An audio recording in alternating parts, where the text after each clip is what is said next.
a tribute honoring the life and legacy of the late Richard Bernal, PhD, OJ. Up next on Carib Nation.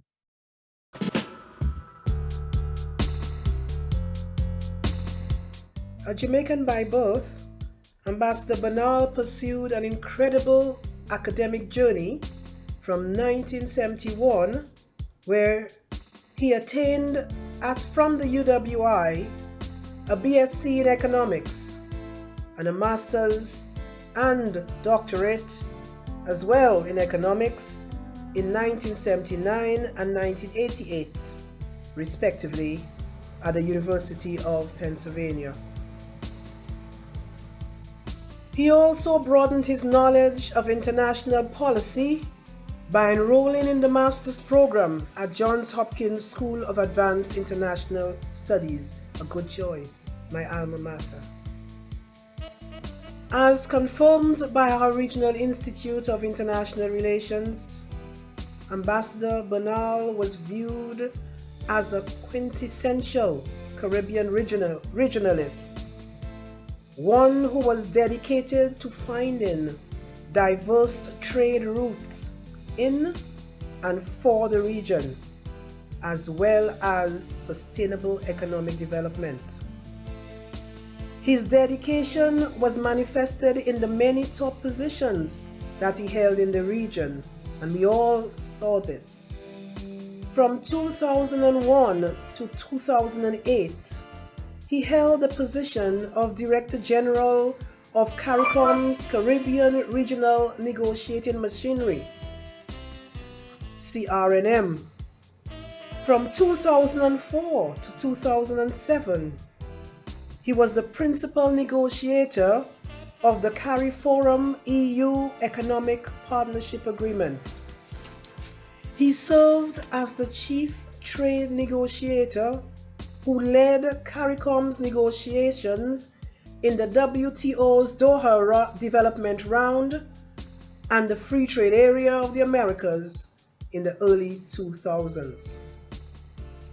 Viewed as an eminent trade and economic practitioner, Ambassador Bernal was also an internationally respected diplomat who excelled in the dual capacities of his country's ambassador to the US and permanent representative to the OAS from 1991 to 2001. He always shared his professional experiences and policies, particularly through academic reflections, as contained in his many publications over the years of his career. He also welcomed opportunities to lecture and make presentations at many distinguished institutions in the Caribbean region, as well as in the United States. For me, personally, Ambassador Bernal was a kind colleague, a mentor, if you will, who took me as a junior ambassador during the time we served together. He took me under his wing and provided me with solid guidance when requested. Known for his skills in trade negotiations and diplomacy, Ambassador Bernal had made a name for himself on Capitol Hill and within the diplomatic community in DC, particularly during the so-called Banana Wars. So of course, no one therefore could fault me for feeling quite honored when he proposed that I maintain the position of chair of the Committee on Bananas, even after my chairmanship of the ambassadorial caucus had expired, along with my country, St. Lucia's, chairmanship of CARICOM. No one could fault me even when I say he was an extremely good friend to me. And as a young ambassador, when I got into sticky situations on Capitol Hill for not knowing about the personal rivalries on the Hill among certain congressional peoples. It was Ambassador Bernal who taught me how to resolve that particular issue. And I've always thanked him for that. As one who was always open for consultations, he will always be remembered for his thoughtful generosity as a mentor and colleague. We have indeed lost a son of the region who has demonstrated unwavering dedication as well as personal and professional commitment to the region. Therefore, it is with a heavy heart we say goodbye to one of the Caribbean's giants in trade and diplomacy. Rest in eternal peace, my friend, my colleague, Ambassador, Honorable Dr. Richard L. Bernal.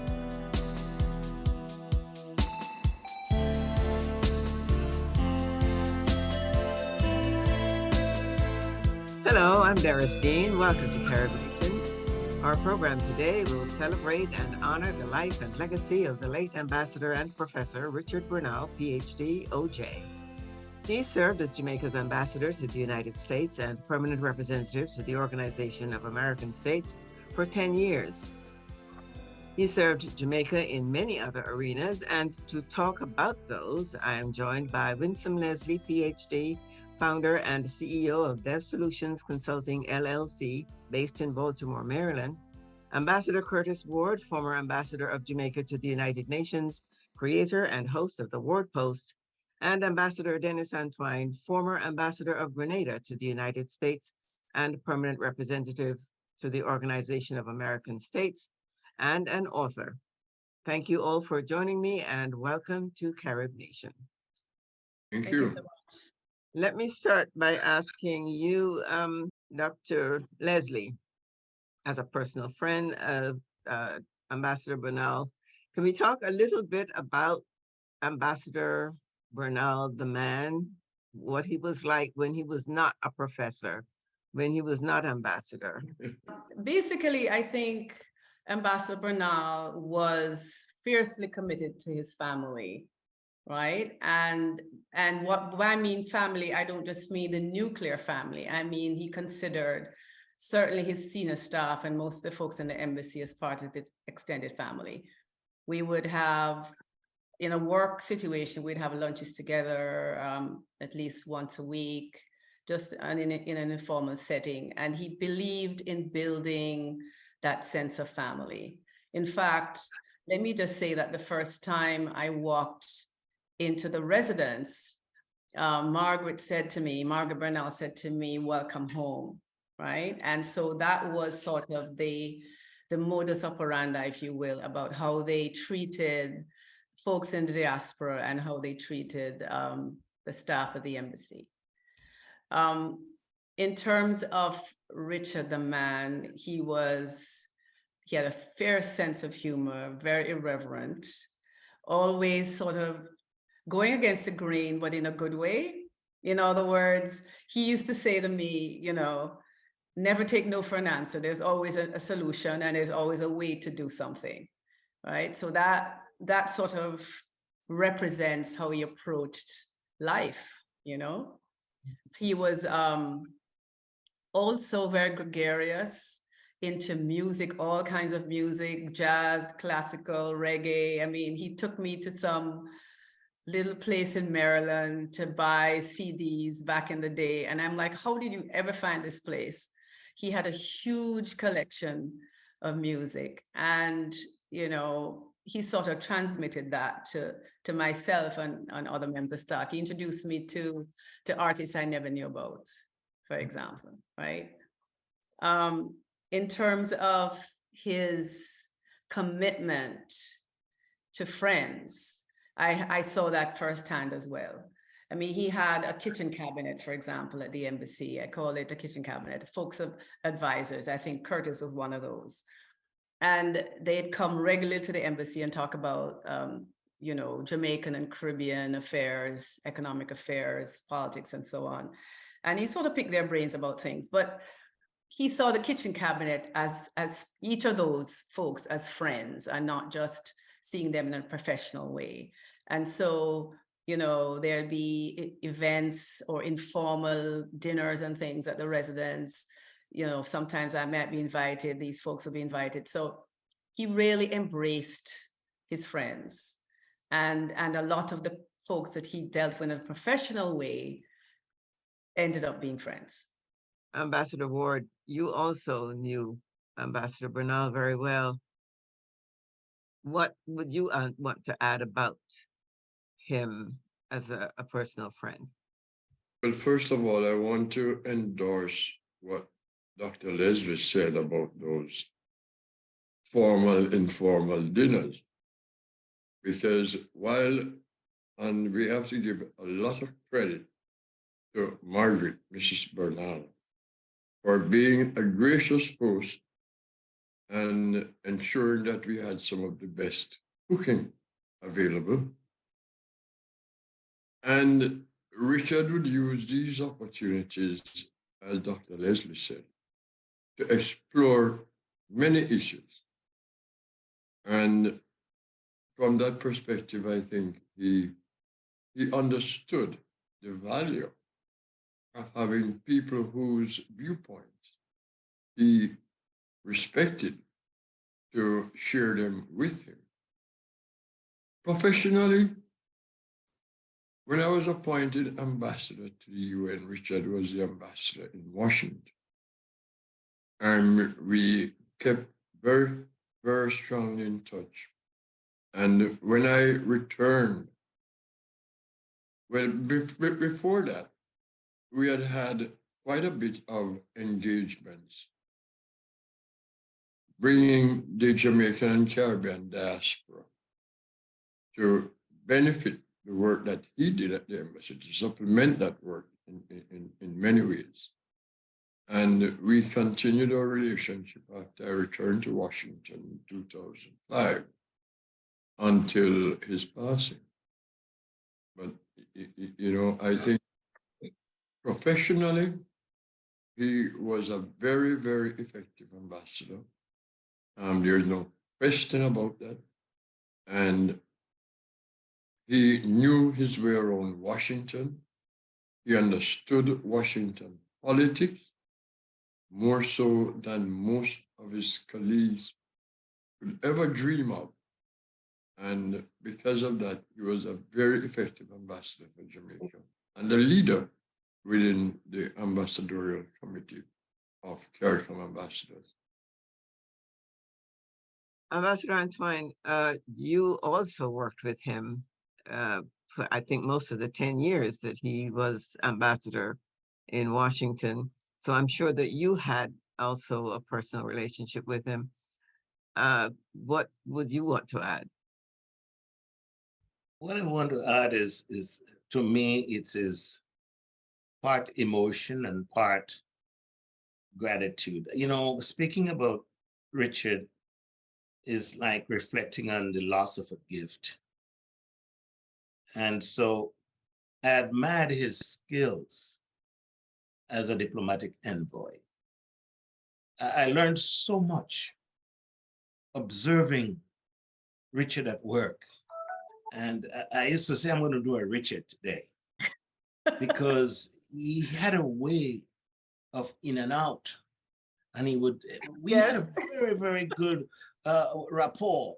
And he would say, watch. he said, man, you're wasting too much time in here, man. In and out. Richard was a model of competence. Yeah. Okay. His display of high intellectual skills. He always reminded me, he said, always be prepared, man. He said, he lead in such skillful negotiations. He's skillful at that. I don't know if you recall, I had the very large privilege of hosting Richard and the R&M on the first floor of my embassy. I was so excited that the R&M's office was in my building. And so we had this kind of relationship, quiet. I admired him. You know, I think what I always remind myself of, his prominence as a scholar, an educator, an author, a statesman, a husband, and a father, a brother. And each of these roles, the man excelled and he carried himself.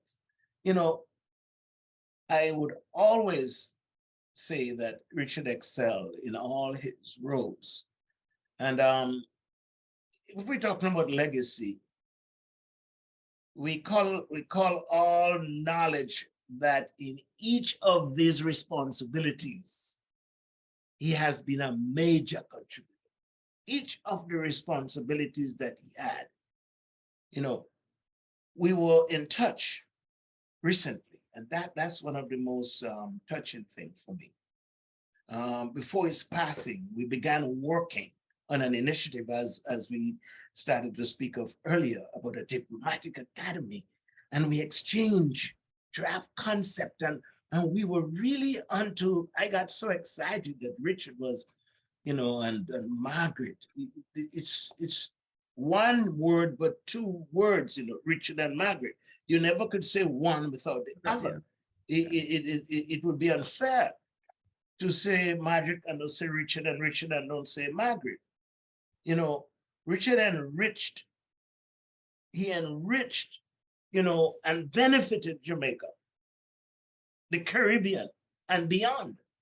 If we look at the loss of his brilliance, diminishes us. It diminishes our activities. That's how I say Richard is not there, because he could be called on to contribute. And he's able, not talking about a bank and a representation of the Caribbean, and I can get excited and go on, you know. So I'm going to pause and say, you know, in giving meaning to the gift of Richard's life, it is all about gratefulness. We have to be so grateful, and that is where I say Margaret, his wife, with whom I have been in touch recently, and she was also part of this discussion, his family, and the government that saw him and sent him out. So there it is. And the people of Jamaica for sharing this man. And he's a gift that we all have benefited from. So I want to pause here for a while because it's very emotional to me. Yeah. Well, thank you. I do remember one story, one of the things that he told me. He said, you know, the Caribbean does not have lobbyists. But he said, I've made it my mission to let the Congress know that I'm here, that I'm watching them. And he said, I use my size. I go up to the Congress and I sit at the beginning at the entrance. So they have to pass me on their way in. And he said, I just jump up, introduce myself, say who I am. And then he said, once I know that they know who I am, then I can leave. But he said, I'm really focused on making sure that they know that I'm there and I'm listening. And that was who he was. He, as you said, he always found another way to do everything. He always said there was a way around everything. And that was his way around not having lobbyists, but letting Congress know that the Caribbean is here, we're listening, and we need your attention. Let's talk a little bit about the many hats. Ambassador Antoine has touched on that. There are so many hats that Ambassador Bernal wore. Dr. Leslie, what stands out to you most as an economist? Well, okay, I'll just relate one story, because through Richard, I actually got to work a lot with the IDB, the Inter-American Development Bank. And in fact, I used to represent on his behalf Jamaica at the Multilateral Investment Fund, which is now called IDB Lab. which is a grand facility, part of the IDB group.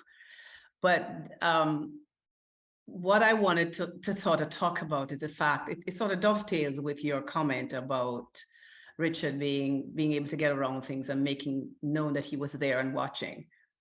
I thought he was very comfortable in challenging sort of conventional thinking. I remember once being in a meeting with him. It was a Western Hemisphere negotiations around debt. And I was sitting behind him and he was disagreeing with the way the conversation was going. And he got up and he said that many ideas that were considered part of the lunatic fringe previously are now conventional wisdom, right? He was basically saying, look, my idea is not radical, you know, because radical ideas have come before and now they're mainstream. But just the way it was done, everyone who was sleeping or sort of, you know, not paying attention looked up immediately because they didn't expect the conversation to kind of go that way. And I think that's representative of his approach in many of these negotiations, really saying things that might seem a little bit controversial or surprising, to really get folks' attention and to really focus on his message. So I wanted to kind of point that out. Also, I wanted to pick up on what Ambassador Antoine said about Margaret and her role here, because I think they were really a team. And when he was appointed as ambassador, it was really a 2-for-1, because Margaret took on a strong role in terms of interfacing with the community, highlighting Jamaican culture. I mean, we had hosted things in the embassy that were never done. We had a coffee tasting in the hotel next to the embassy, and we invited investors to come in and talk about investment opportunities. We got Jamaican coffee shipped in. It was just, you know, we had another reception on the Lady Sandals, but Stuart gave us his yacht, which was berthed in Washington for the evening. Just things we thought outside the box. Jam Fest, which Ambassador Ward knows very well, was hosted 2 years in a row, never done in Washington before. They just thought, Richard and Margaret just thought big in terms of how to highlight Jamaica, how to highlight the Caribbean, and how to raise a profile of the Caribbean in Washington. You know, sure, these are small countries, but, you know, in their own way, they carry a lot of power. So that was his idea and his focus. Jam Fest was historic. Ambassador, you can talk about the crowds that were there. We brought up vendors from Jamaica. We took over the Marriott Hotel in Freedom Plaza. It was a historic occasion. And so I think for me personally, Richard taught me a couple of things. One is never to take no for an answer. There's always a solution to every problem. Mm-hmm. 2, to think big and not, you know, limit yourself. Think about possibilities all the time. And also just to be, as Ambassador Antoine said, be prepared, be over-prepared if necessary, so that when the situation is going, maybe a discussion is not going the way that you think it ought to, you have something in your back pocket to pull out. So, and then I wanted to also point out that Ambassador's legacy, part of his legacy is all the folks he mentored, including me, because I wouldn't be working international development now if it were not for Richard Bernal. Mm-hmm.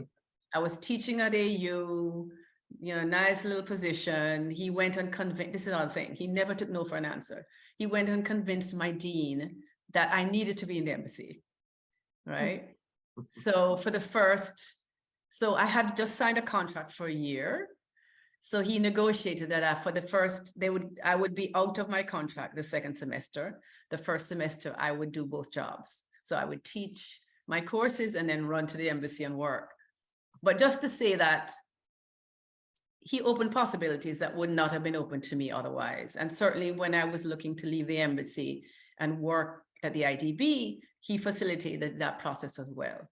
So I'm very grateful to him for basically launching my international career. And there are a host of other folks, including folks I work with in the embassy who can say the same thing. Yes, I agree that we got a 2-for-1 with Margaret. Margaret was one of the first ambassadors' wives to reach out. At the time I was working with the Voice of America, but she sought the people that she needed to work with in the community. She looked for who the Caribbean people were and made sure to have alliances with them. And she's been a great supporter of Carib Nation from its inception. Exposed us to lots of art around the Caribbean that probably would not have come together had it not been for her efforts to bring the culture of the entire Caribbean to the forefront. And she had expertise at the IDB and at the OAS, just to make sure that the wider population knew about the richness of Caribbean culture. Absolutely. I think she, in fact, as part of JamFest, we brought the Jamaican folk singers to Kennedy Center. Yes. Yeah. Well, you know, we have to look at it. As I said, you can't say one and don't say the other. Richard and Margaret. Margaret was the cultural ambassador. She led in so many different, you know, what I would call initiatives. She pioneered the manner in which the arts were presented in Washington, not just portraying Jamaica, but the Caribbean. And so she complemented the political and the economic work that was being done by the embassy and the staff of the embassy. So there is the contribution that made the twosome. It was definitely a package deal. But what I really wanted to say, the accomplishment of persons, or a person like Richard, it really teaches us something, you know. Here we are talking about him, and we're not talking about his name. We're talking about what he has done. You see, speaking does that inspire its action, you know. So I want us, and we said it before we start that we have to do something. The process does not stop. The history of what we are here to do does not stop with us. This is an intergenerational relay, and we have the baton now. He passed it on. What do we do with it is what I always talk about. That's why when I listen to the Post and I listen to you now, Leslie, and I talked about Carib Nation, and you say 25 years, you said it was, Darius. So there is this issue of continuity, and we have an obligation to pass it on. And it's an intergenerational thing, but we have to be careful not to do it flawlessly, because here is what we're talking about. We're talking about accomplishments. We're talking about crumb trails. We're talking about something that you can look and see that the man has done. So Richard he occupies a very admirable place in my learning and in my functions as an envoy, and I appreciate him. It's gratefulness I express when I speak about Bernal. Ambassador Ward, I saw Ambassador Bernal as a consummate teacher. He was always ready to teach, always willing to explain and give a tutorial on any subject that one seemed to be not too sure about. Can you talk a little bit about his contributions at UWI and at the P.J. Patterson Institute? Richard has always been a scholar, and his history at the UWI really took on a different dimension after he left Washington. And he was a senior professorial lecturer he expanded the internationalism as Vice Chancellor. He expanded the internationalism of UII. And later at the Patterson Institute, he was literally the right-hand person for P.J. Patterson, the statesman in residence. And he sat down with P.J. and planned. And when I say P.J., former Prime Minister P.J. Patterson. But if you listen to that eulogy that former Prime Minister Patterson gave at Richard's funeral, you will see the impact that Richard had on the growth of the Institute in its nascent stages, and the impact of his loss on the Institute. And none other than the former Prime Minister can speak to that as well as he did.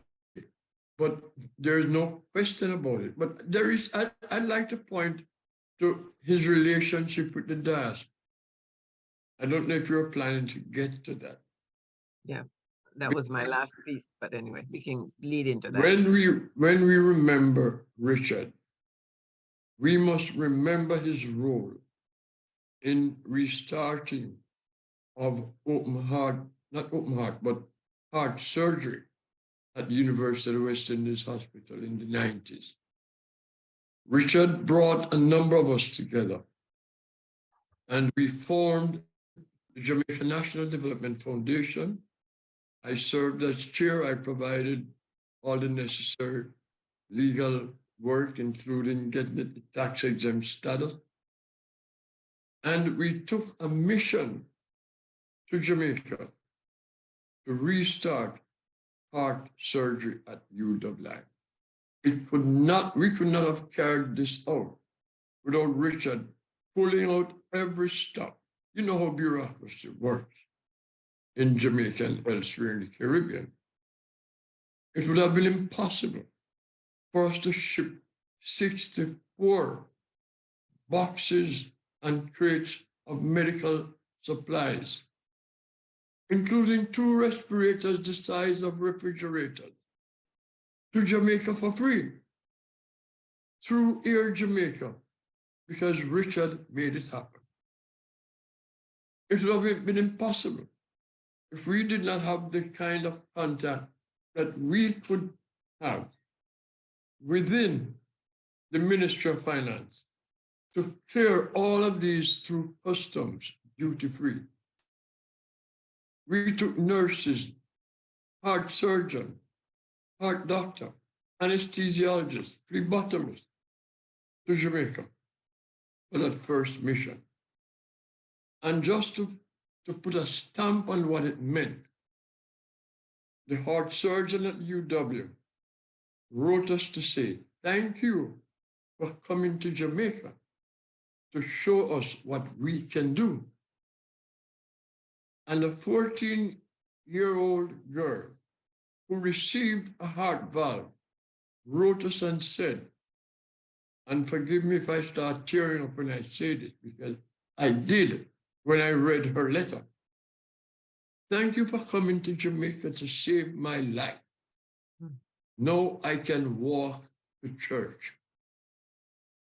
Those are the things, those are the stories I want to tell about Richard, because he had a major role. I was chair of the foundation, and I was running around doing everything I could and flying down to Jamaica with Dr. Basil Bryan to be in customs and so on to clear those stuff. I got the chief of staff of the Jamaica Defense Force, who was related to me by marriage, to arrange transportation and 24-hour transportation, because the nurses had to be on 24-hour shift for the surgery and the recovery. We created a surgery and a recovery room from scratch. Richard made sure that the medical team had discounted rate. at Terra Nova Hotel in Kingston. Richard facilitated with Butch Stewart for them to have one day at Sandals in Ocho Rios. And we led a number of missions, I think it was a total of 4, following that first one, expanding each time and training Jamaican nurses. We brought a phlebotomist from Jamaica and had him trained at the Washington Hospital Center for 3 months, gratis. So these are some of the things that nobody remembers, because heart surgery is normal now at UW. But in the 90s, there was none. And there's another issue, lobbying on behalf of the Caribbean. And this had to do with the Chiquita banana issue. And we had a team called National Coalition on Caribbean Affairs. And I have to give credit in saying this, that Leo Edwards had a major role in all of this. And Richard was among a select group of Caribbean ambassadors, as Ambassador Antoine, and other Caribbean luminaries in the international institutions and in academia. And we would meet in Leo's basement periodically and have some rich conversation. Richard was always present and a part of that. So when we lobbied for the Caribbean on the Chiquita banana issue, Richard ensured that our diaspora group was fully briefed and up to date at all times. And we would have been able to get the meetings at State Department, National Security Council, USTR, and so on, if Richard wasn't a de facto member of our team. So I want to point to those things. And if you go across the Jamaican diaspora today and poll them and ask them about the best ambassadors that Jamaica has ever had in Washington, they'll talk about the late Freddie Ratchie. They'll talk about the late Richard Bernal. And for the short period of time that Ambassador Ralph Thomas was here, he was also well liked by the community. But Ratchie and Bernal had a different standard of engagement of the diaspora. And we often look back on those days and hope that this can be continued in the future. I think it was very difficult to say no to Ambassador Bernal as well. So when he came up with something or an idea, he had done his homework, and he knew who he could pull on, and where he would get an answer that he was looking for. On the JNDF heart thing, he brought in Dr. Jackson, who was on the board of the Washington Hospital Center. He brought in Dr. Sam, a cardiologist at the Washington Hospital Center. And between them, they got Dr. Kanda, who is from Ivory Coast, but who was the top heart surgeon at the Washington Hospital Center. And we got all the nurses from the Washington Hospital Center. We got tons of medication and stuff from them. They loaned us their two respirators. And after we took to Jamaica, they said we could leave them there. They paid the nurses for 2 weeks in Jamaica their full salary. The Washington Hospital Center. Why? Because on our committee brought into the group by Dr. Bernal was a member of the board of the Washington Hospital Center. Yeah, he knew his connections. We're running down on time, and I know that Dr. Leslie has to leave. So let me ask you first to wrap up and give us in a capsule what you want to leave as Ambassador Bernal's legacy. I think I mentioned it a little bit before, talking about the fact that, first of all, all the folks he mentored, either both within the embassy as well as outside. I mean, we can look around the world now and see, you know, these folks are now in very high positions in multilateral organizations and so forth. They've all done very well under his guidance, I think. Secondly, I think just looking at his family, I think at the memorial service, I was very impressed with his grandchildren and what they had to say about him. I mean, that sort of says it all, the relationship he had with them, right?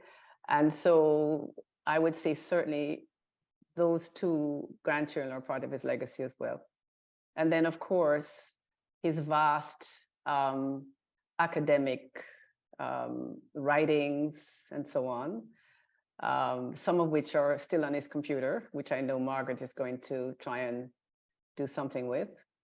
And then secondly, I think his friends, the friendships he made over the years, as Ambassador Antoine says, you know, we're all grateful that we had a chance to know him and to spend so much time with him. In my case, 3 decades or so. And so I think that's it in a nutshell. Thank you. And Ambassador Antoine? You know, Richard was a model of competence. He displayed high intellect. He was always prepared. He was genuine. He was knowledgeable. For example, we haven't even touched on the Dragon in the Caribbean. As ambassador to China, looking at the challenges and the opportunities in our engagement with China has been a front line act of sharing with us how to guide ourselves. And so I am just going to repeat that he was a gift. And in my life, when we have lives in our lives that are gifted us, he was one, and his loss is indeed diminishing. And that's my take on Richard.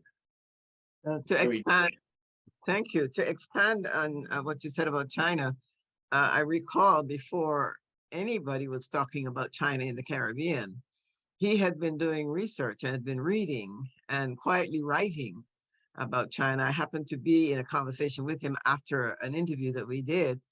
And that's when he intimated to me that he was looking at China and writing on China, and brought to the Caribbean and brought to the forefront the repositioning of China in the world, and how the Caribbean should be positioning itself and looking at what China was doing. So we do owe so much to his intellect, his vast reading. He just read widely and wrote just as much.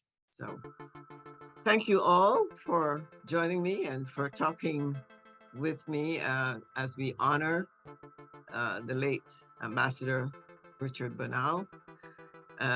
Ambassador Bernal died suddenly on January 4th, 2023, shortly after his 73rd birthday.